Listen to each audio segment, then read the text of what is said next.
મારા આંગણાની ચકલી ક્યાં? બેઠેલ તમામ શ્રોતાઓને જાણીને લક્ષી આંગણામાં ઉડીને આવતી ચકલી, ચણ ચણીને જતી રહેતી ચકલી, પાણી પીને જતી રહેતી ચકલી.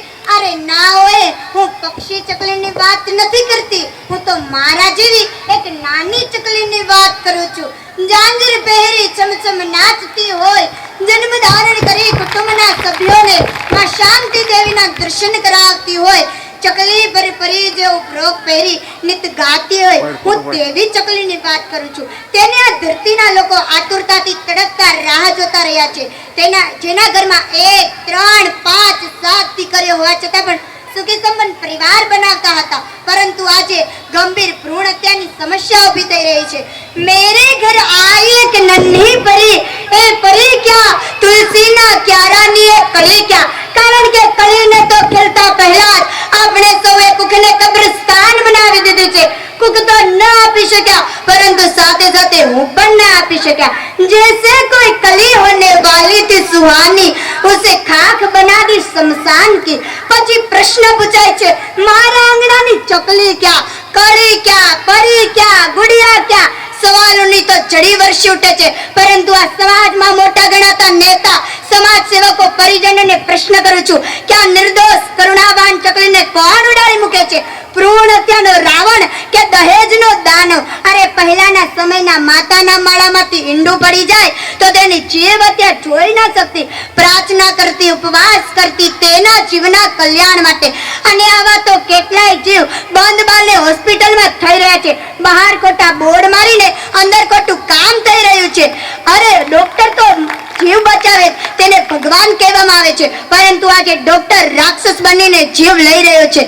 અરે દીકરી તો સાપનો બારો નહીં, દીકરી તો તુલસીનો ક્યારો છે. બેટી બચાવો નહીં, બેટી વધાવો. બેટી વગર સુપ્રસન્નને વધાવશે કોણ? બેટી વગર ભાઈને રાખડી બાંધશે કોણ? One educated mother is more than 100 teacher.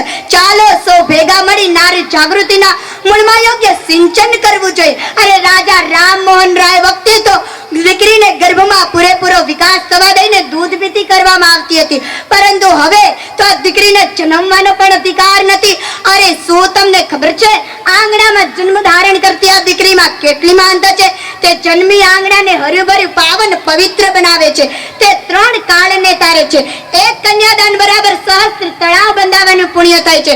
જો આવી માન્યતા આપણા ધર્મમાં હોય તો આવી ચકલીઓને અવારનવારમાં મદદરૂપ થવું જોઈએ. અરે શું તમને ખબર છે, આંગણામાં જન્મ ધારણ કરતી લગ્ન મંડપના દ્વારે પોતાના ભાઈને હાથના 10 આંગળાના નિશાન કરીને કરુણ વિદાય લે છે.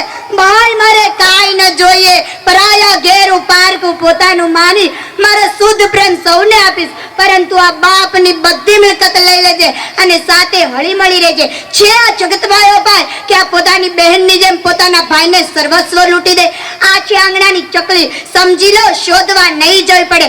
નારી તું નારાયણી, નારી તું મહાન, નારી તારી ગૌરવ ગાથા ગાશે વેદ પુરાણ. અને નારી એ તો સમાજની નાડી છે, નારી એ તો સમાજની કરોડરજ્જુ છે. આપણે કેમ સૌ નારીને કરોડરજ્જુને રૂંધી રહ્યા છીએ? આપણે કેમ નાડીને તોડી રહ્યા છીએ? ચાલો આપણે દીકરીને આંગણાની ચકલી બનવા દઈએ. કહેવામાં આવે છે ને, શાસ્ત્રોમાં પણ નારીનું ખૂબ જ મહત્વ ગાવામાં આવ્યું છે.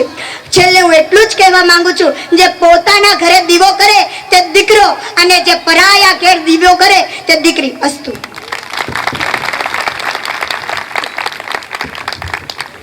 બહુ જ સરસ.